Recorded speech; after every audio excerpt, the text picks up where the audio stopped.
In this high dome platinum band, we're going to flush set 10 round diamonds. The first step is to determine the outside circumference of the band so we can evenly space the diamonds. There are a number of ways to do this. One simple method is to take a label and wrap it around the outside of the band.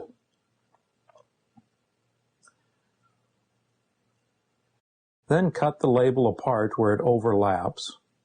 Remove the label from the band and straighten it out.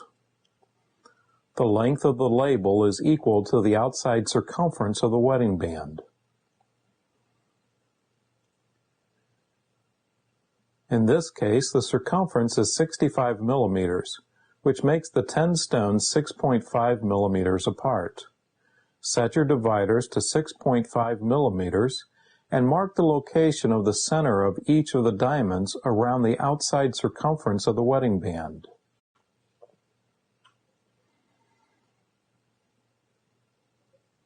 Next, I use this pair of modified dividers to mark the center of the band. I've shortened one leg of the dividers to make it easier to mark the center of the half-round bands. When using regular dividers, it's easy to slide and not get the exact center of the band. By placing the longer side of the modified dividers on the outside of the band, the shorter leg will mark the center of the band evenly, and you have less of a chance of slipping and mismarking the band. Next, we need to make a little divot for the drill bit on each of the marks.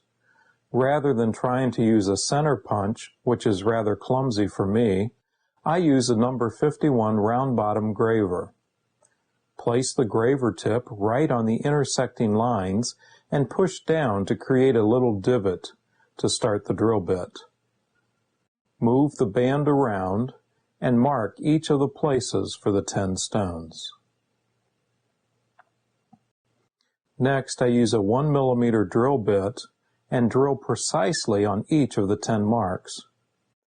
While drilling, periodically turn the band 90 degrees so that you can watch from several angles to make certain that you are drilling perpendicular and straight through the band. Because this is platinum, we need to use a lot of lubricant. My preference is Burr Life, and by mounting the small container on the side of my bench pin, it's easy to use. I don't have a lot of wasted time between drilling and adding lubricant to the drill bit. When drilling, always use a slow speed and high feed. You can use pressure down on the drill bit, however, don't use excessive speed. Keep the drill turning about as slow as you can maintain it moving with your flux shaft. Once all the holes are drilled, check to make certain they are centered and make any alterations as necessary. Then use this larger drill bit and go back over each of the holes to enlarge them. Use a drill bit about 60% of the diameter of the stone. The stones we're setting are 2.5 millimeters, so I'm using a 1.5 millimeter drill bit. The next step is to use a small bud burr in your flux shaft to remount the inside of the holes to remove any burrs left from drilling and to create an azure. Go around the band and cut with the bud burr on each of the 10 holes. Then turn the band around and cut the azure from the opposite side. Because it's a complete band, we cannot cut straight into the hole to make a round hole, so by going from one side and then the other leaves a slightly oval cone-shaped azure. Now we need to begin to cut our seats for the stones. To save wearing out our setting burrs, we begin cutting the holes with a small bud burr. You can go straight to the setting burr, but this results in a lot of extra cutting on your setting burr, and you can prematurely wear them out.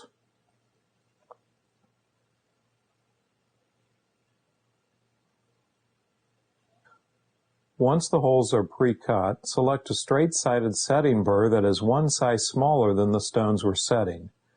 These stones are 2.5 millimeters, so I'm using a 2.3 millimeter straight-sided setting burr. This will cut the seat slightly smaller than the stones. Cut straight down into the hole to the correct depth and make certain to reach the same depth on each of the stones. Because this is a high-domed band, the seat is deeper in the center of the band and extremely shallow on the outside edges. We need to be certain to cut the seat deep enough that the girdle of the stone will not extend out of the metal on the sides of the band, but not too deep so that the culet of the stone will protrude into the finger hole. Next, we need to cut the final seat for the stones. To do this, we use a 45-degree heart burr, the exact size of the stone, or if necessary, slightly smaller. Our stones are 2.5 millimeters in diameter, so we can use a 2.5 millimeter high-speed heart burr.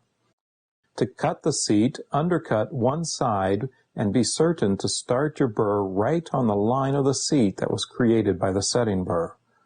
Undercutting the seat in this manner gives us a little extra metal to secure the stones. Once you've undercut that side, lift up on the shank of the burr until it is perpendicular to the band. This will cut your seat down on the other side. Be certain to lift the shank of the burr until it is exactly 90 degrees. If you do not lift it quite high enough, or you lift it too far, you will cut your seat crooked. Make certain that the seat is cut straight and even with the seat line cut with the setting burr. Now we need to set our stones. Place the stone into the mounting by sliding one side of the diamond into the side that was undercut, and then using a brass pusher, push the stone down into the seat. The seat should be so precisely cut that we need to push the stone into its seat. If it falls down into the seat by its own weight, you've probably cut your seat too large and it's going to be difficult to tighten the stone. To tighten the stone, I use a small burnisher. Here I'm just rubbing the burnisher across the top of the mounting.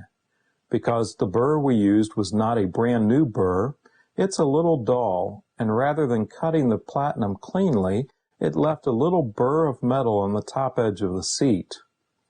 Rather than cutting that metal away, I use it as extra metal to help hold the stone.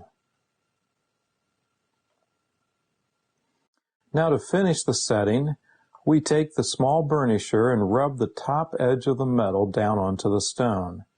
We want to force a little bit of the metal from the top edge of the seat down over the stone to secure it. I use a small pointed burnisher and hold it at about a 45-degree angle and put pressure on the burnisher at the same angle down towards the metal. The tip of the burnisher should ride on the diamond, but don't press hard against it. The pressure should be against the metal, not the stone.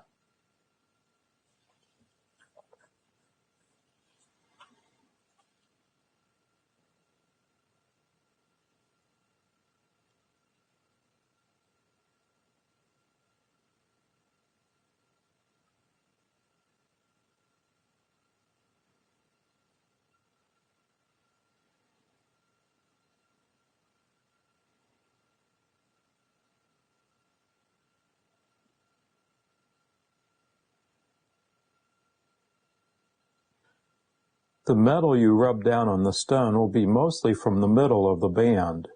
Because the stone is set deeper in the middle of the band, we can push more metal down over the stone. Where the stone extends out to the sides of the band, there is not a lot of metal to work with. The result on a high dome band is that round diamonds can look slightly oval-shaped, and that's perfectly normal. That's the result of this type of setting in a high-domed band.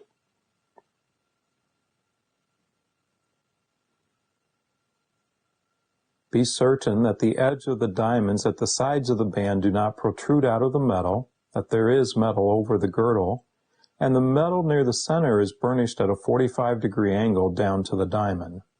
A final polish on the band and cleaning, and your wedding band is ready to be delivered to your customer.